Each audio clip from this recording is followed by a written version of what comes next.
Yeah, gotta aim for the top like, hold up. Yeah, I can never doubt myself, I know better. All of you critics be acting like you know better. Blowing the smoke, but I know when the dust settles that I'm in my element. It's evident that there's levels to the game.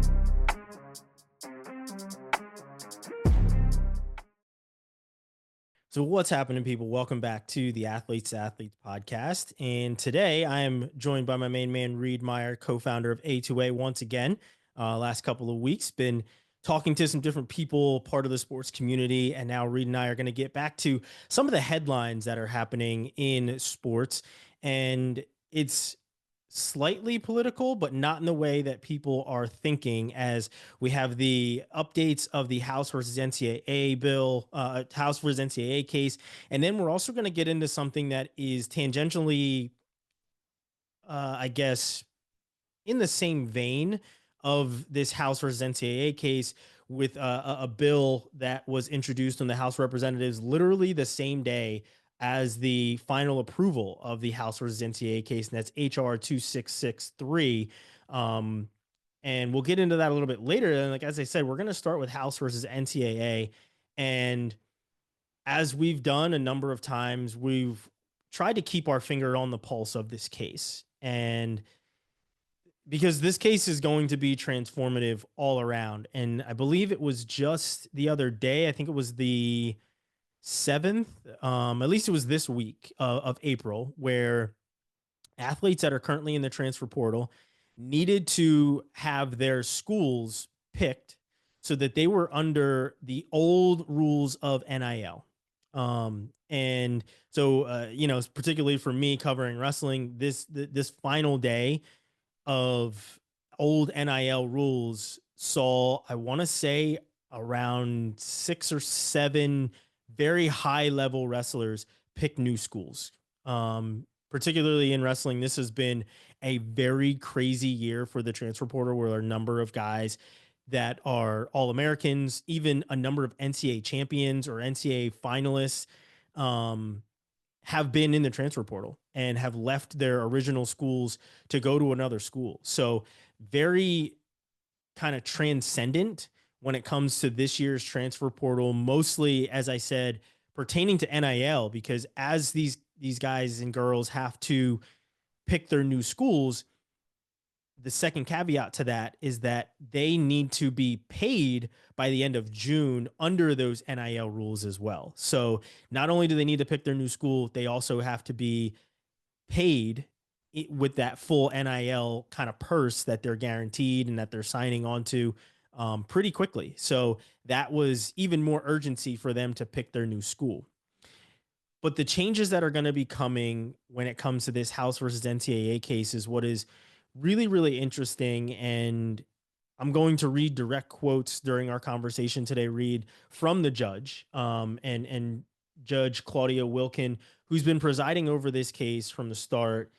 She delayed the final approval of the settlement. And in essence, she said, you have to fix these issues before I approve it. And to be completely exact with what um, she said, basically, I think it's a good settlement. Then she went on to say, don't quote me. I think it's worth pursuing. And I think some of these things can be fixed if people tried to fix them. Now, there's certain things that she was pointing to in what needs to be fixed. And those included the roster limits, the future athlete terms, and the NIL oversight, things that I'll get a little bit more in depth with as our conversation goes on. But Reid, I want to kick to you.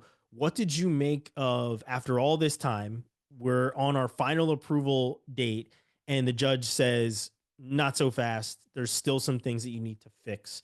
What was your take and your response to when you saw that things had been halted? Yeah, I think, it's funny when I read about sort of this upcoming day, when you read about it in just general news, it makes it seem like, this is this monumental thing. It's going to happen today, get ready for it. Here it comes. And obviously you have to prep for that to be a possibility. And then the judge comes out and the first thing she says at the beginning of this is, I promise you, we're not going to have a ruling today. Like, so she, Yeah. it's like she knew the whole time, like there's more to do here and there's more to have conversations on. But I want to see essentially what you've come back with me. What is your quote unquote final product? And then I'll Hmm. tell you what your final product needs to look like essentially. So that was interesting. I tuned into they had a Zoom room that you could chime into and just be a viewer and whatnot. So I chimed into that for a little bit. And it was funny. She walked in and it was like the first thing she said. She was like, "We're not going to resolve this today, but I'm going to see where you're at and we're going to go from there." And I think, the things that she has concerns over, I think a lot of people naturally have concerns over. The one that's sort of at the top of my list that just I'm still trying to wrap my brain around is Deloitte coming in and just being like the overseer of fair market value. And just for context on that, essentially Deloitte has been poked as they're going to come in and they're going to do fair market evaluation assessments for all these athletes and all these deals that happen that are over $600, which in all reality, if schools are giving money to kids, I would imagine that's probably going to be just about every single deal Every single that one. comes down the Yeah. pipeline. Where I struggle is I don't, and maybe I haven't found it yet, and maybe it's smarter than it's above my head, but for all the looking that I've done, I've struggled to see any rationale or pipeline or formula or system or anything that Deloitte has presented to say, here's how we're going to go about creating this fair market value assessment out of thin air because we've never had this before in college sports. And I guess I just don't understand. I don't know where that comes from, especially given that, a lot of this athlete revenue model system was intended to say, okay, here's your top line dollar amount that you can spend, this 20.4 million, whatever. And then we've basically taken away Title IX and said, spend it how you want to spend it. If a school wants to spend all $20 million on a single quarterback and think that that's going to be what saves their athletic department, I don't know. I mean, in my mind, if that's how we've decided this is going to go, who is Deloitte to say that that is or isn't something that they can do and how they manage their cap space? In the Hmm. same way that if there's somebody else that wants to distribute that money amongst their women's basketball team because they really want to, like South Carolina, I bet you Dawn could probably get a little more cash than some other people. I bet you UConn could probably get a little more cash than other people, and they could maximize those opportunities. Who are we to say they can or can't do that? And so that to me was the sort of top line thing. I'm curious what your thoughts are on it. Of just like this one feels like a random dart shot out of left field where it's like, okay, roster limits, all right, cool, that makes sense. We gotta, I can understand wanting to have that conversation. Cap space, yeah, that's kind of the whole point of having this. And then it just feels like Deloitte's just sort of on the other side of the door that's like, hey, by the way, we're gonna dip our toe in this. So I don't know. What have you read about that? It's it's pretty crazy, right? Because I was fortunate enough to work in sports business for 2 years when I was at SBJ, and Deloitte is a company that I worked with. Full transparency, I have meetings with people that work at Deloitte because of them putting out content and some of the and I worked in sponsored content. Full transparency again, so they were paying for content is essentially what they were doing, and I had a chance to work with them and seeing.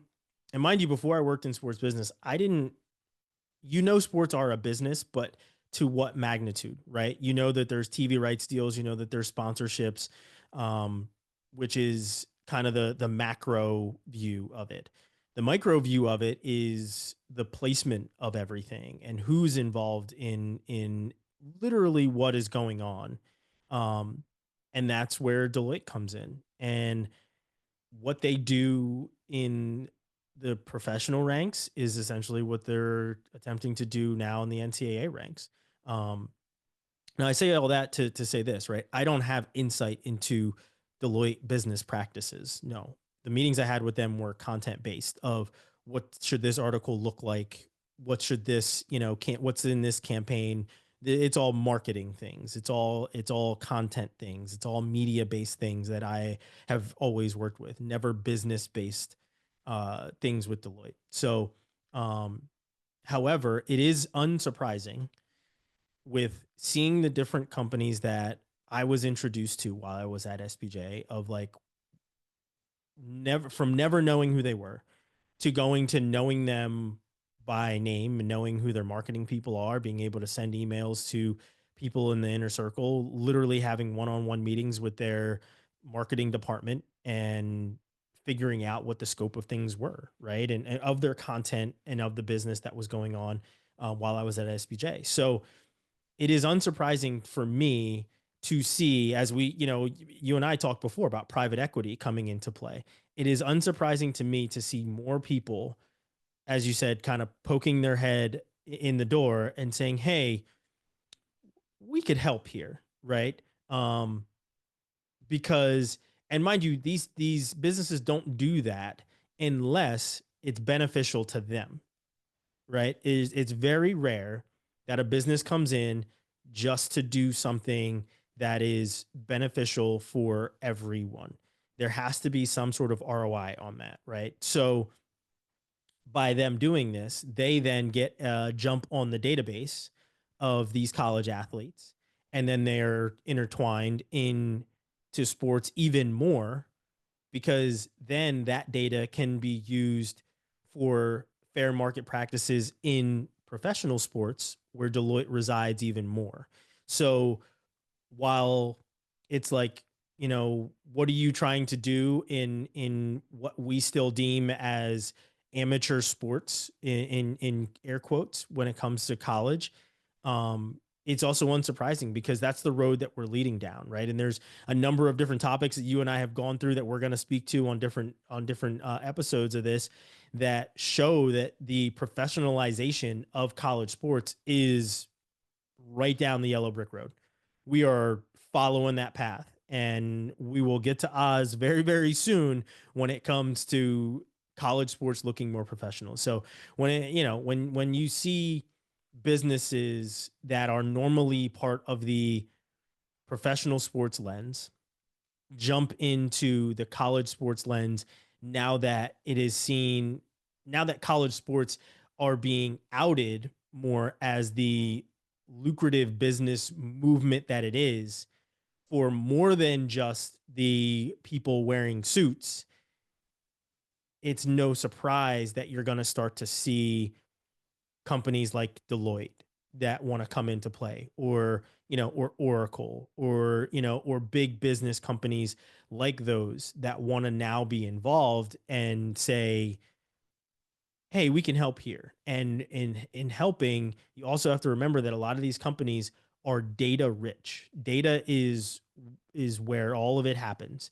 This is the data that we have. This is now the data that we can share with the NFL, so that when this next round of quarterbacks are coming in, they have more data points and they have more information on the next generation of athletes, so that we can then maybe configure cap space and how we're going to say, okay, this is what the cap space needs to change into. This is what, we can do when it comes to the market on left tackles, or this is what we can do on the market for the next, for the next Cooper Flag, right? So if they're coming in and they're applying fair market, it is also at the expense of the information and the data that they can then collect and share and then leverage with these other companies that they are also working with, specifically the NBA and the NFL. Yeah, I think you probably nailed it on that, right? It's just the longer tail you can create that data stream, the more leveraged you're going to be in those conversations, and the more likely that those parties are going to engage with you because you've got that data to share. And to your point, building out, proposed cap spaces or deals or whatever it might be. So yeah, I get. So that actually kind of leads into my next point though, which is, in looking up the information for, namely, the House bill that's going through right now, or House v. Mm-hmm.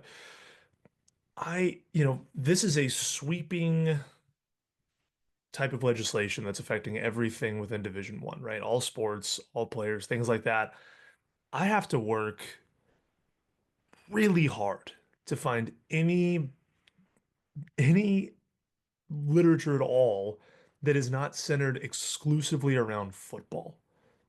Sometimes I'll find a basketball one in there. Sometimes it'll kind of sneak through.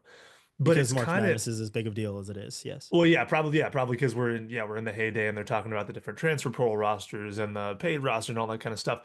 So that's probably why it's kind of popping up right now. But I guess for me, like it's really tough to once again kind of see this sweeping decision being made about what we're going to do on the sports front, knowing full well that really this decision is being made 80% because of football, Hmm. 15% because of basketball, and 5% everybody else combined. And they're just dragging them along in the deal. And that to me is so tough to, I mean, it seems evident because when you look at the legislation itself, I don't know of any active student athletes that are a part of sort of the conversation piece of this. I only know of them as part of the objection piece of this.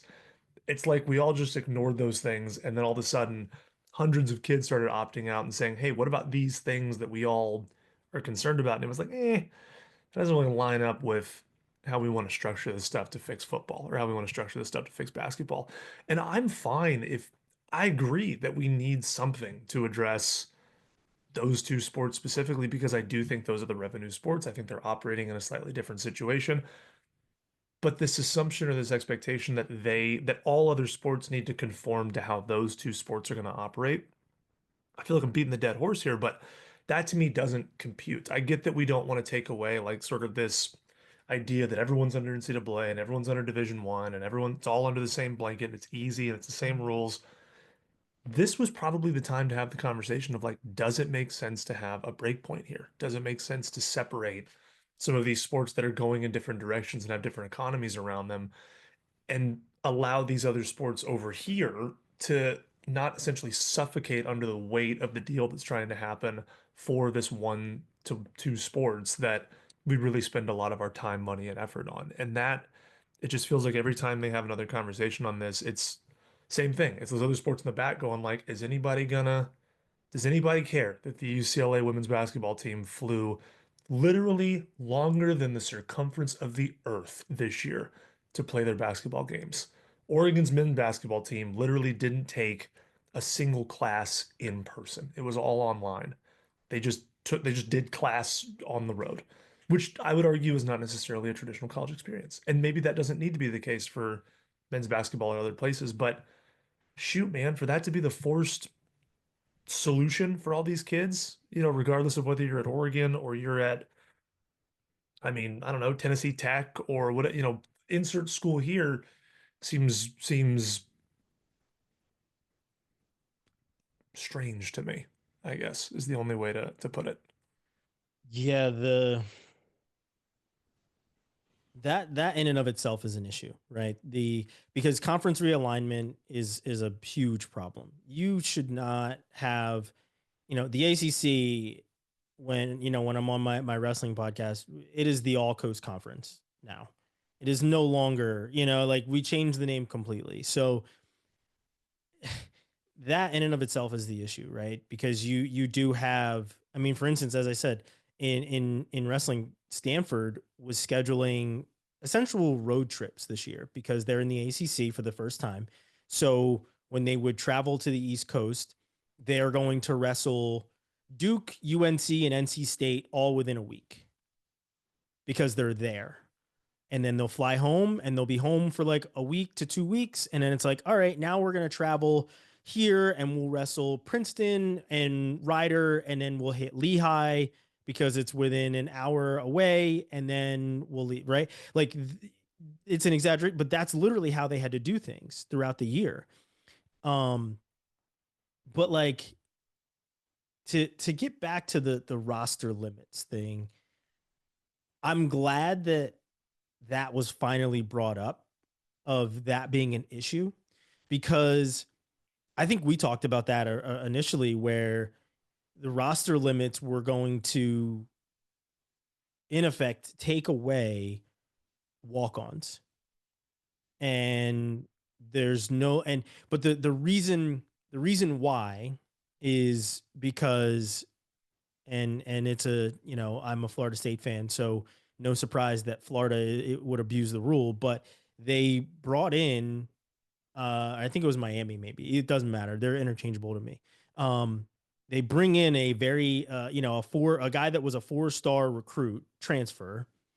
And since they didn't have any more scholarships to give out, they make him a preferred walk on and they put him on the roster and give him an NIL deal that then pays his tuition and he's good to go. You know, it doesn't matter how you're on the team. It matters that you're on the team at the end of the day. And this was in football, right? So, with the roster limits themselves, um, so thanks to AI, I had AI kind of summarize things.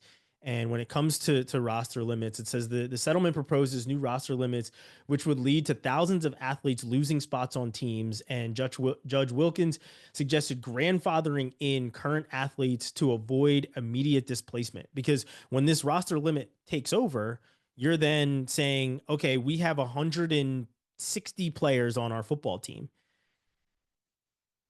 We got to now whittle it down to 130. And that's fine because these other 30 were walk-ons who were going to be practice players or, or just a plain old walk-on, an extra body that we were going to have. He's 5th or 4th on the depth chart, but he was a preferred walk-on. He's not somebody that's going to get any playing time. But then you do have those guys who do walk on and become stars. You do have guys the Hunter Renfros. I was fortunate enough to see Hunter Renfro play when I was living in South Carolina because he was actually the quarterback at the same school I was coaching wrestling at. He walked on at Clemson, right, and becomes an NFL football player, scores the winning touchdown catch from Deshaun Watson in the national championship. He was a walk on, right? There's a number of guys. I mean, obviously the sample size is very small, and I'm using probably a very hyperbolic example, but let's call it what it is. You have kids that are going to walk on to teams that aren't recruiting at that highest level like football. You have a number of guys that are in wrestling, that are in baseball, that are in softball, volleyball some of the time, basketball, like women's basketball. You have these different student athletes who can be preferred walk-ons and truly make the team and stand out. It's harder to stand out on a 150, 130 man roster on football. It's easier to stand out on a 30 person wrestling team. It's easier to stand out, even more than that. It's easier to stand out, on a baseball team, which I can't remember how many travel for a baseball team right now, but it's easier to stand out on those teams where those rosters aren't so big. So if you're going to take that away, that was one of the first things that I kind of threw up a red flag with was I am not a fan of roster limits in that sense because there are no more walk-ons. But the reason being is because there was a loophole that a team got around by bringing in a very high-powered transfer and saying, well, we don't have any more scholarships, but we'll just give him, we could just give him an NIL deal, call him a preferred walk-on, and he's on the roster. And he's going to start, but, who cares? That's all paperwork. So that issue for me was the problem, even though I understand why they want roster limits because they want to be able to track the money. They want to be able to track how much is coming in, going out, how much is being spent so that they can make adjustments and everything else. That is the issue, to literally take the judge's words. That is an issue that needs to be fixed. And that being the number one issue that was listed by her is no surprise, in my opinion. Yeah, I mean, I feel like it's very much the definition of like, this is why we can't have nice things, right? I Mm-hmm. mean, it's on the one side, to your point, I love the idea of more kids having more opportunities to go to schools where they feel like they belong, sometimes beyond just in that sporting capacity, but that's where you want to go to school. This is your opportunity and your way to do it. A lot of times, this is ways for kids to stay motivated, right? To maintain a certain GPA because you're on this team and you're working towards a goal, and it helps with retention and helps with community. And there's so many sort of positive elements that come from that. Do I think sometimes they can get a little bit extreme? To your point, if you're 5th or 6th on the depth chart and you're just kind of there. If you're a kid that goes in knowing that and you're comfortable with that, then great. And if you're a kid that expects to take over the starting position at freshman year, then maybe that's just a difference in expectations or a reality check you need to hit whenever you get to college. But to me, it's college sports should be about, access and opportunity, and to lower the filter because you have certain schools that happen to have the means to compete in that capacity. And I'm not going to sit here and have the exact solution of what that looks like, but I would sooner, you know, lay out the ground rules of how you can and can't distribute that money amongst certain players potentially. And maybe there's only so many kids on the team that can have a certain dollar amount or whatever, which again, you start floating into free market and different things like that. But again, what ends up happening is sort of these decisions are made because Florida has the money to do that, and Florida does that with a player. And now you've got the track and field team losing 10 players because of these arbitrary roster limits that sweep down through the entire Division One landscape, who were just there to go to school and to run, Mm-hmm. every so often. And so it almost feels like if we're going to do that, do we then identify certain schools that are, or certain sports or certain areas that are sort of abusing that privilege, and then give others, sports an opportunity to not abuse the privilege? Again, it's not the easier answer, right? It's not sort of this baseline sweep, but I would argue that if you're reestablishing what those roster limit numbers are for each school, you could probably reestablish those numbers in relation to where you've seen the biggest problems, and not punish Olympic sports and essentially everybody else for watching what's happening with the sports that actually have the money to do things like this. And again, I think that the crux of my frustration I'm learning in this conversation is that it's the one size fits all solution, it feels like, for everybody on this. And it's this idea that, well, okay, if we have to have this regulation for this sport, then we've got to make some arbitrary regulation for these other sports. When sometimes those other sports have done nothing to warrant that, and they're Mm-hmm. operating as need be. So that to me is something I struggle to get around, especially when, again, we talk about the NCAA and college sports, and it creates opportunity, and it gives people a home, and it gives people community, and then you just sort of wake up one day and go, well, this guy paid a lot of money for this dude to be a walk-on, so now we're going to knock off the 150 roster spots beyond the grandfathered people, and we're just going to shrink that pile a little bit for kids' opportunities. That to me is an interesting A to Z line, I guess, to get to from there. But that's, at this point, I could probably talk myself in a circle on that until they decide what they're going to do on it. So I'll rest my case. Yeah, it's pretty wild, right? Like the conversations around all the like this entire case was targeted at, it may have been what, like a swimmer, I believe that is that the house in this is a swimmer. Um, so it may not have been like the dominant Division One sport, but it was certainly the entire thing was aimed at those big sports. It was aimed at the football, at the basketball, right? Because the money that comes from March Madness, the money that is now coming out of the national championship, all of that is essentially what floats all of these sports. It's how things are paid for, and we know that. And that's what the conversation was truly around, was the big sports in all of these conversations, but it is going to affect, in essence, everybody else, and everyone that wasn't even part of the conversation, right? It's you and I sit here and have a conversation, we agree on something, and then, our wives and girlfriends have to be the one that foot the bill on it for the most part, right? Like it affects them tangentially. Like they're the ones that are like, well, hold on, what the hell? We weren't part of this conversation. It was the two of you this was aimed at. But yet now we have to pick up some slack because of you. Like it's ultimately not fair, to do things like that in that regard. Now the other two bullet points that she brought up were, as I said, the future athlete terms. There were concerns were raised about binding future athletes to the settlements terms without allowing them to raise objections. And the other one was the NIL oversight, where the settlement includes a review process for NIL deals exceeding $600 to ensure legitimacy. Um, so I think for me, those aren't those are issues that were easily picked out because NIL is a revolving issue every single day.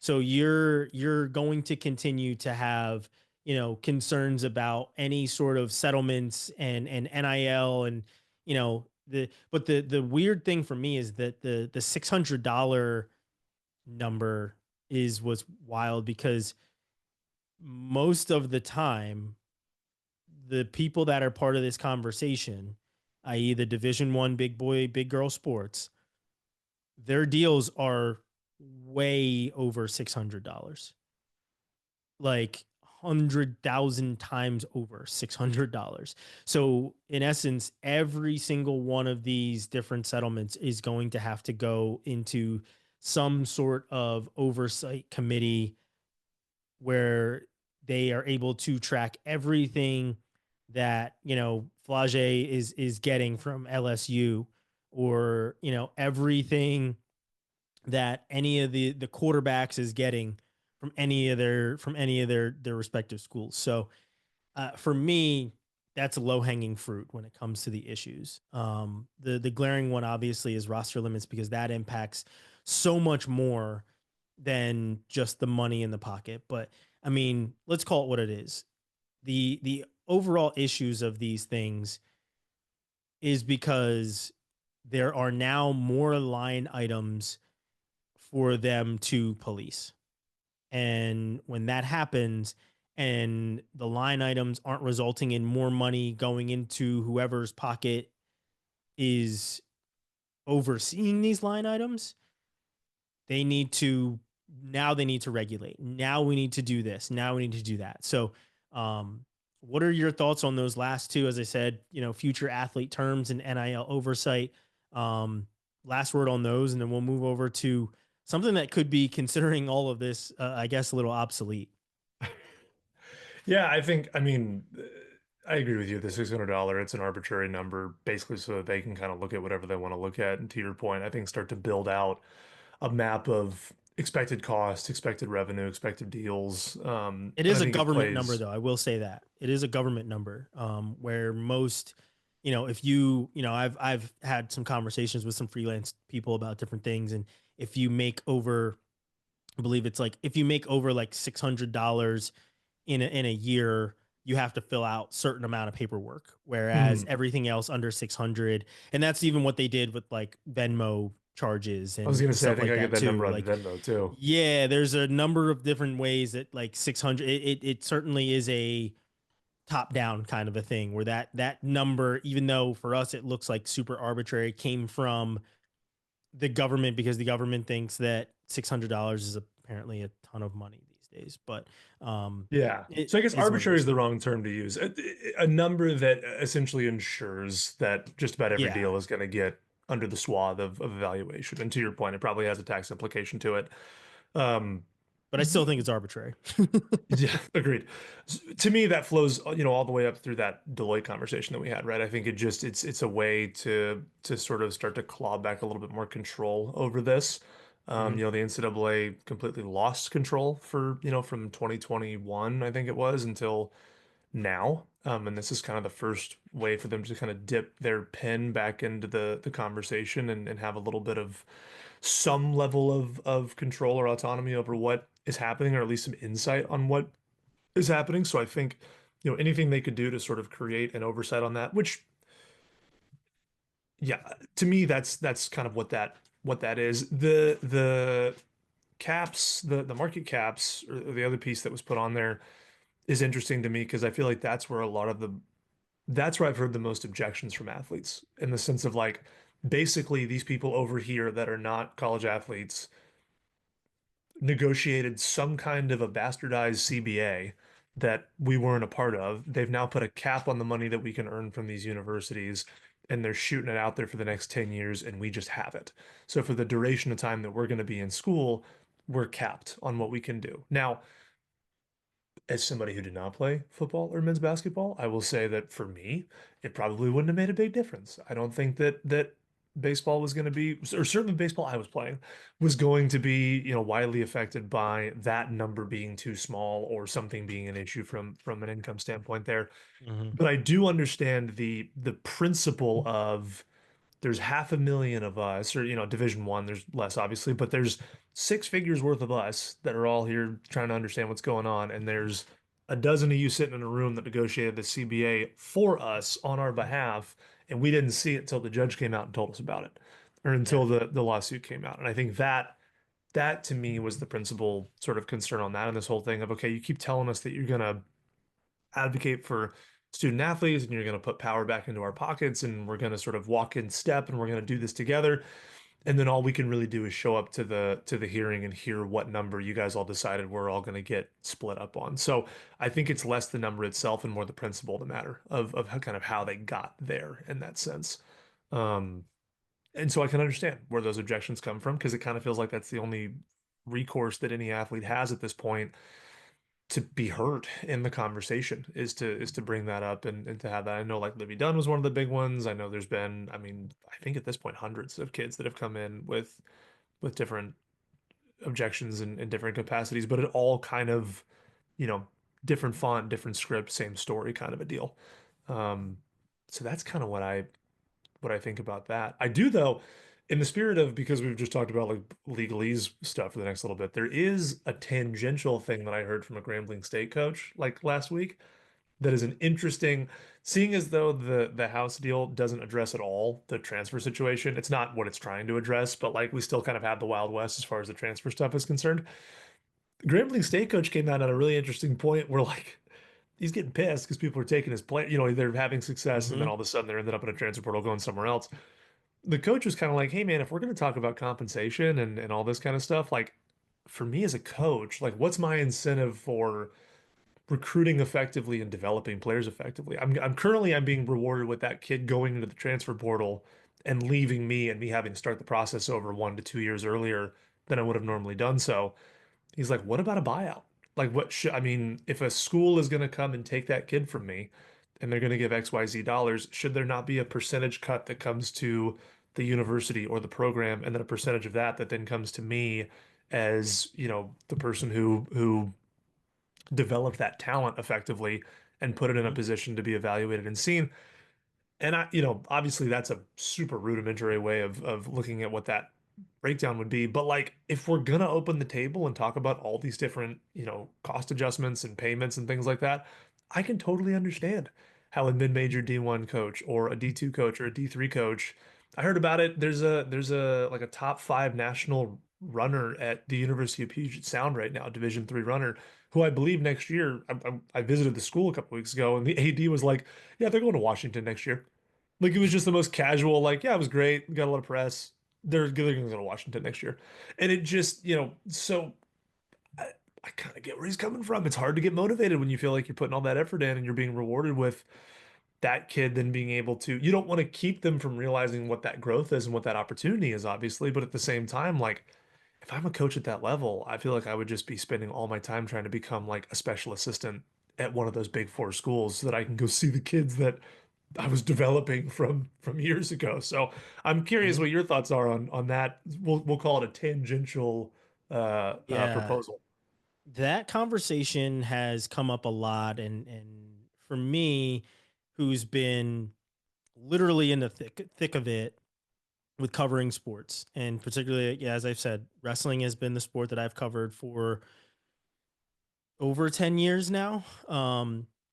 And the NIL portion of wrestling it's been a gift and a curse, man, because it's great to see a sport such as wrestling where, at no point is anybody saying I'm going to be a wrestler so that I can become a millionaire, right?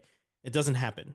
um Excuse me, that doesn't happen unless you're talking WWE, in which, that's a completely different conversation. Excuse me. But in wrestling, you now have guys that are leaving schools and they're leaving for bigger donors. And I say bigger donors because bigger donors are approaching them at the NCAA tournament and saying, "Hey, we should have a conversation. We should learn, would love for you to learn about our NIL, how things work with NIL here at Iowa. And I say Iowa because in the last couple of weeks, Iowa has kind of become the main focus, because a person I used to work with at Flow Sports, Kyle Bradkey, who I actually used to live with, is now the director of operations at West Virginia for the wrestling team. And he posted on Twitter at Iowa Wrestling, you need to stop calling our wrestler, tell whoever is calling our wrestler, Ty Waters, that he does not need to know anything about Iowa's NIL compensation and how it works. And then the head coach chimed in and said something along the same lines. And a bunch of Iowa fans came back and basically said, you don't know what you're talking about, whatever, whatever. And he's like, oh no, I've heard the voicemails of this person trying to essentially coax our wrestler to enter the transfer portal and come to Iowa. So that's the ugly side of it, where you do have these smaller market teams. West Virginia football, definitely more big business than West Virginia wrestling. And then you also have these other small market teams that, like Little Rock in Arkansas, they've only had a team for a handful of years and have had a good amount of success so far. They're doing a really good job, but their big dog wrestlers just left them this year. Now, last year when I was at the NCAA tournament, there was a lot of talk literally in the tunnels. I'm in the tunnels, and on the floor, and people are talking about, hey, that kid from Little Rock is really, really good. I wonder where he's going to be at next year. And he was a freshman, right? And poaching was a very big thing that was kind of coming up.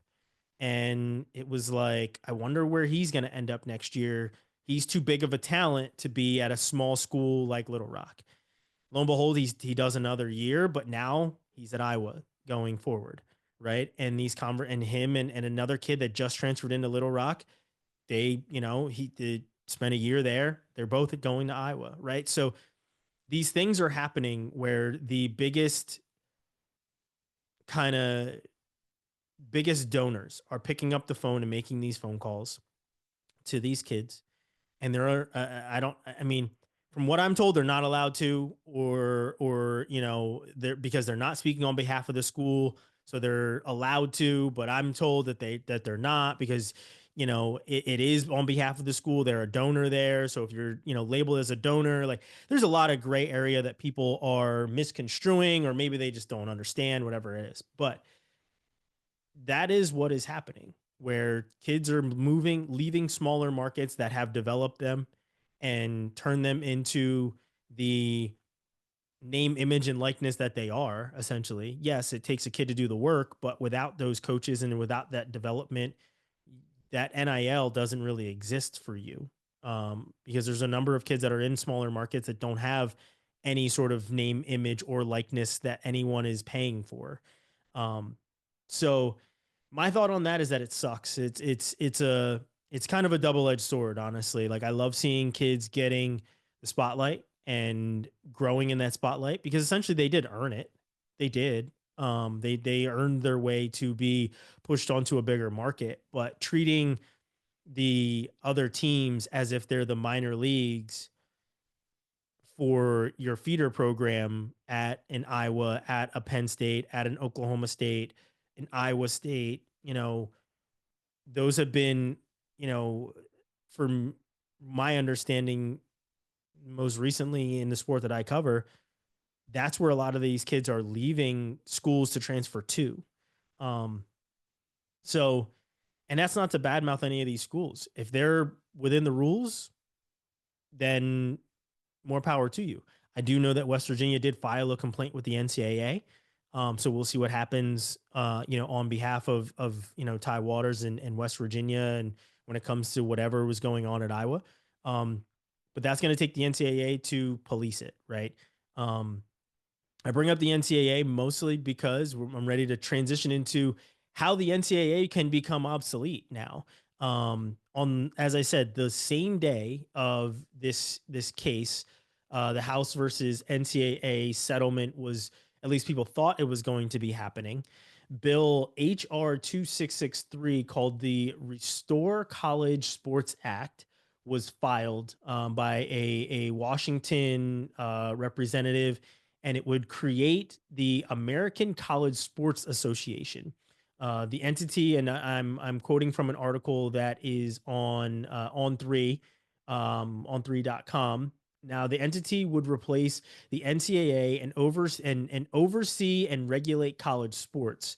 The ACSA would have a commissioner appointed by the president with advice and consent of the Senate, and the commissioner would serve a 4-year term. So essentially, you're getting another politician in this regard, but they are getting rid of the NCAA is the premise of this entire thing. It would replace the NCAA completely and change the college landscape. Which would include changes to the transfer portal, changes to conference realignment, and everything else, which conference realignment has been a thing at all points, and for me as a Florida State fan, I was paying attention to that ACC versus NCAA case, where it looks like Florida State ended up, with a better settlement, and both Florida State and Clemson probably going to be headed to the SEC in 2026.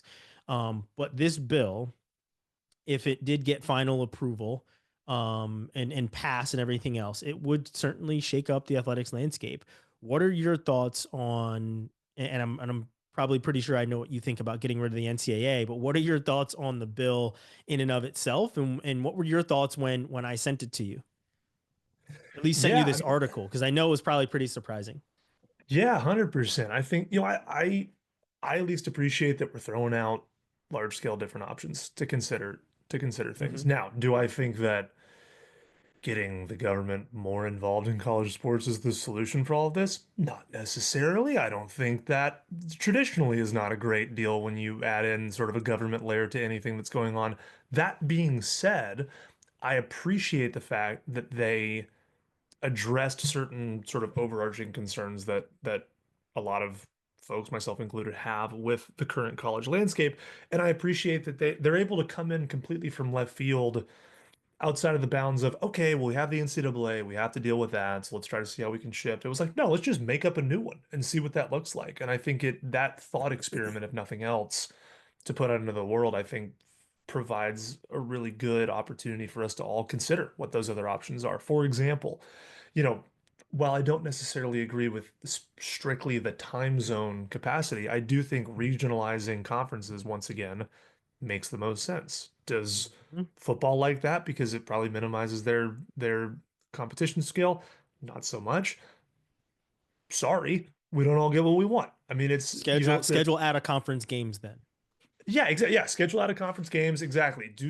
Find a way to provide that value where you want to provide it. But in my opinion, this bill, at least at certain elements of its core, tries to get back to the idea of, okay, college sports, as we've all decided, is yes, it's this blend of it's becoming more professionalized, it's becoming more monetized. I don't think we can stop that, and I don't really think we necessarily want to stop that in a capacity of allowing kids to start to build a life for themselves or be compensated or rewarded for the hard work they've put in for the things that they've done. But it's not quite professional in the sense of we are still establishing this through a college, a university, a place of higher education. And the philosophy, in my opinion, of higher education is to create an environment and a place where people can, as equitably as possible, can grow into the person they want to become. As a US citizen, as an international citizen, insert thing here, and some of the things that I think this does is, one of the points is NIL funds and revenue distributed equally among all student athletes within ACSA. Now, if you're a football player or if you're one of those individual players that are rocking, totally understand why that would not be something you'd be pumped about. And I also believe that on an individual scale, if your individual person wants to go and create an NIL deal outside, I don't think that should be affected. And I don't think you should have to take that money and then distribute it to other folks. But from a school perspective, right? Let's say this $20 million cap that the NCAA is putting in right now. I'm kind of in for distributing that equally. You have all of these people are college athletes. All these people are putting in those hours, that time, that effort, that investment to the university. That should be, in my opinion, equal distribution of compensation. Now, there's totally the argument of this makes more money, this makes less money, da da da da. To me, it's a philosophy conversation of what is the purpose of higher education? What is the purpose of Hmm. school? What are we doing here? And if you think more on the, well, this is just a capitalist vehicle within higher education, then yeah, you're going to have problems with that methodology and how that money is put out. But if you have a more, I would argue, utilitarian approach to it of, hey, we're all sort of, we want to create a space for all of these kids to have a comfortable environment to play their sport, contribute to their university, and grow into the people they want to grow into, then at least on from a school allocated standpoint, there should be no problems with giving kids equal distribution of finances, in my opinion. And then whatever happens outside of that with individual NIL deals then becomes free market and does what it does. So that piece I really like. Again, don't necessarily know if I agree specifically with the time zone regionality, but I do agree with, let's say within X number of miles. I think that makes sense of being able to do certain pieces or, to bring back sort of those very regional breakdowns of who you can and can't play with. I mean, I'm a UT alum. I want to play Georgia every year. That's super fun. I want to Hmm. watch that game. That's different time zones, but it's also a 2 hour plane ride as opposed to an 8 hour plane ride, right? That to me is get a little more creative in how that's broken up, but the regionality of those funds I really enjoy. What else here? I don't see the other piece that's in here that you're probably going to get to is the coach's maximum salary piece. So the Yeah, ruling is a coach's maximum salary would have to be a cap of 10 times the full cost of attendance at each institution. I mean, we can all that'll never happen. Like that's just the no. silliest for so many reasons. Right? I mean, like, yeah, okay, go to TCU where its total cost of attendance is $80,000 a year versus UT where, and then that question becomes like, okay, well, is it in-state or out-of-state, right? Can I pay 10 times the international rate at a flagship state school? Because that's going to give me a lot more money to work with. So that to me that's silly. Strike that out. That doesn't make any sense. But the two that I really enjoy is the equitable distribution of school produced funds Hmm. and the regionality of the conferences. And this bill still has free movement of transfers. There's no regulations on when you can and can't transfer. Um, I think there needs to be some regulation on that. So that would be something I disagree with. But I just appreciate that something was introduced that didn't tether itself to the current NCAA model because we don't technically have to. The NCAA is a volunteer opt-in program that, yeah, makes a lot of money and hosts a lot of championships. But quite literally, if all these schools decided tomorrow they just didn't want to listen to the NCAA, the only thing that happens logistically in the next little bit is basically you don't get your trophy. Yeah, Yeah, there's some revenue. Obviously, there's some money distribution stuff that's going to go down there, and that primarily stems from the March Madness tournament. So wait till the money's cashed out for the tournament. Now that that's done, and then everyone just decide they're done, and then go make your own tournament. And you could technically do that, and we would just have this conversation. So, what were your yeah. thoughts on it? Yeah, I before I give my thoughts, I'm there's a tweet that is in this article, and as always, we will put in all the different references and things in the comments so that anybody can look these up. Um, Now there's a tweet that's in this article. It's embedded from a guy named Mitt Winter, and he's at Winter Sports Law on Twitter. And he is a college athletics attorney. Um, sports law and all the legal jargon, but he probably breaks this entire bill down better than most, which is why it's referenced in the article. And so I'm going to just kind of go through the six things that he pinpoints, and then I'll give my thoughts on some of the things that stuck out to me and some of the things that you already mentioned. But create the new association to replace the NCAA, known as the American Collegiate Sports Association. Require all NIL from schools and collectives to be distributed equally to athletes at ASCA schools. Um, Provide college athletes the right to transfer freely. Um, Require conferences to be composed of schools in that same time zone. Yeah, again, not something that I really truly agree with. Require all athletics revenue to be equally distributed among schools and athletes, and then limit coach salaries to 10 times the of schools' cost of attendance. So those are the six things that he pinpointed, which I think are awesome. That he picked those out. Now, I do think that there needs to be an overhaul of the authority arm of college sports. And whether that is keeping the NCAA acronym and, you know, hollowing it out, kind of like a complete remodel of the house, or to just scrap it and build a new one, right? I am in favor of either one because we've seen what the NCAA has done.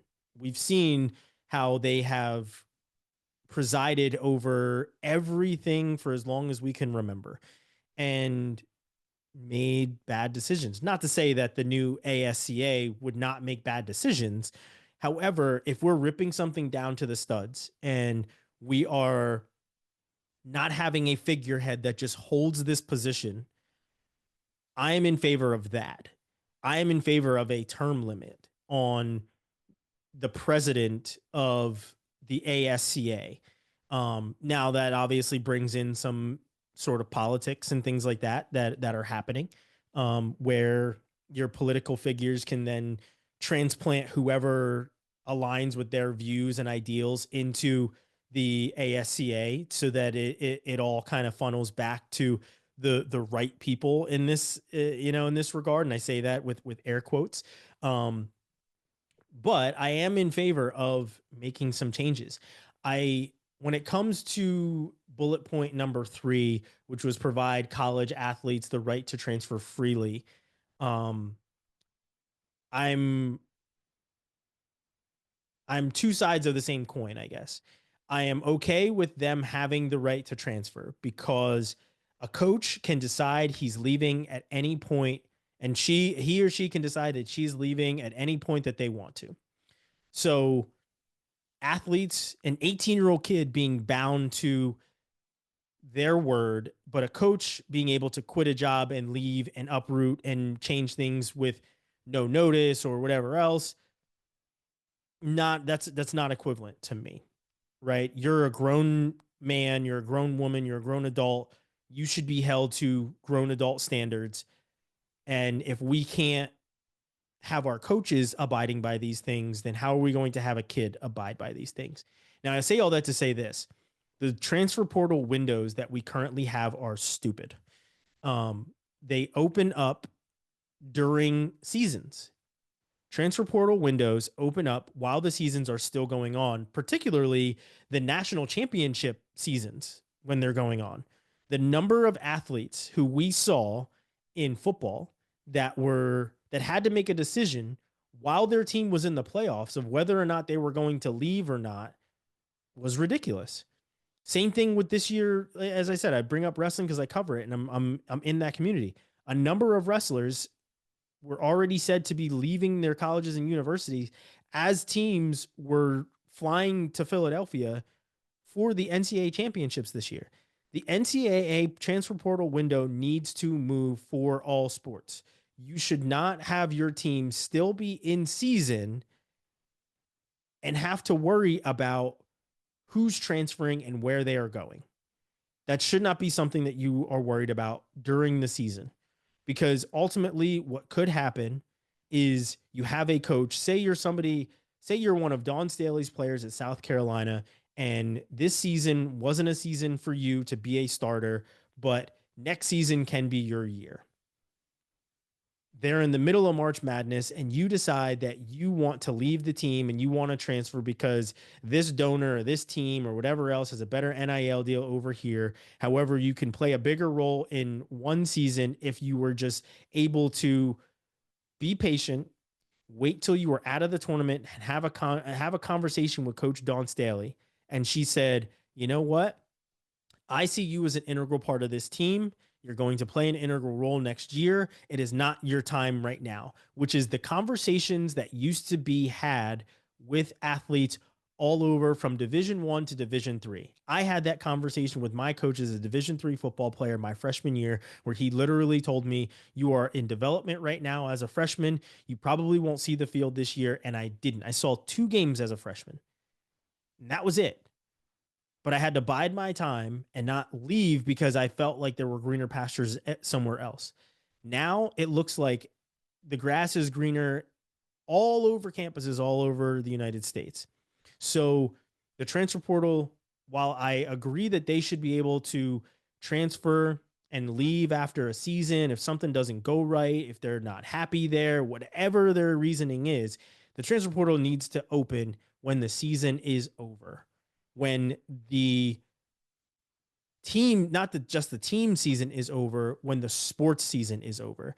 National championship is done. A week later, all right, now your transfer portal is open. But I understand why they did what they did, because kids need to be, in their new schools at a certain time, this, that, and whatever. Coaches need to have time to make phone calls and have this and have that. But the fact that teams have to have their recruiting coordinators and coaches worried about, a kid leaving your team while you're also worried about the biggest game of the year just doesn't make any sense to me. You're hampering your own product by doing that. The time zone thing, I don't agree with either. It shouldn't be time zone centric. It should definitely be regional.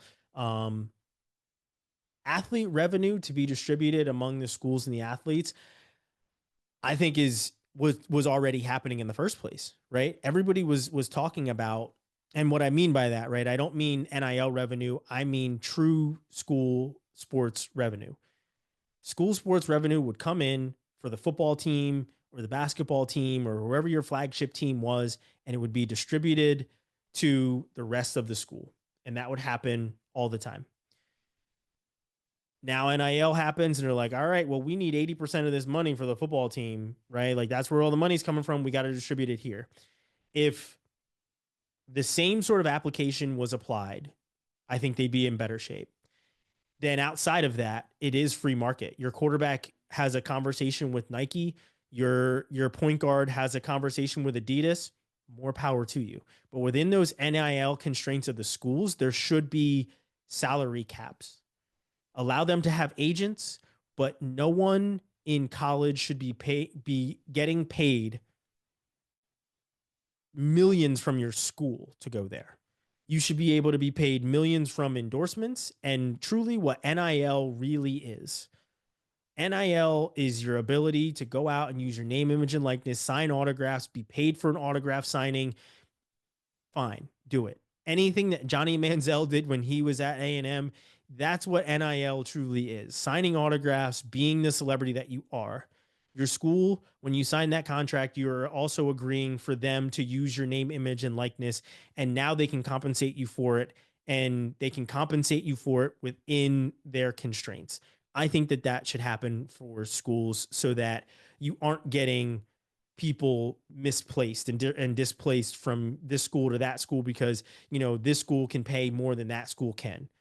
So that I think is something that should certainly happen. However, you are still going to have the haves and have nots on the Division I level because there are the Davidsons or as opposed to the Iowas.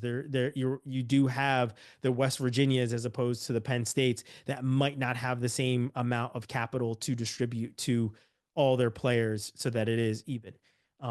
So that is a gray area that you will certainly need to get through. But I do feel like the contracts that the schools are signing with these players and with these athletes needs to be regulated to some certain standard. Lastly, yeah, the limit on coaching salaries, that's not going to happen. Although I think it should. I certainly think it should. And something that I heard this morning on First Take, Monica McNutt was talking about her podcast with Carmelo Anthony, and Carmelo brought up the fact that the coaches' salaries should hit the salary cap in professional sports. Because if you can pay your coach whatever you want to pay him, however, your players are then set to a certain amount that they can't go over or whatever else, and you have to get strategic and everything. That's your product. Your product isn't your coach.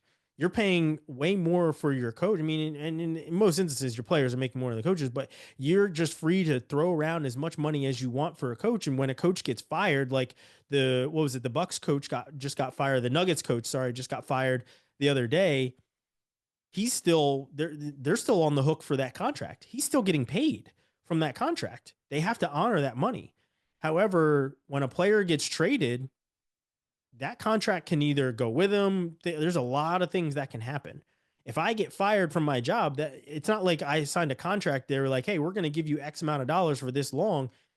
They don't have to continue paying me once I get fired from that job. But in sports, that money still coming out of that program, still coming out of that, out of the pot for these different teams. So I do think that there does need to be some sort of adjustment for coaches, because everyone is talking about regulating things for the athletes, and the athletes are the product. Without the athletes, there are no coaches. There are no Saturday afternoons. So as much as you want to regulate things for the athletes and say that the athletes can only make X amount of dollars or whatever else, yes, I understand free market, but you if you want to talk salary caps and collective bargaining and this, that, and whatever, same thing should be said for these coaches as well. So that's just my thoughts on all these different bullet points and things like that. Reed, I'm going to give you the last word and we can wrap up today's episode.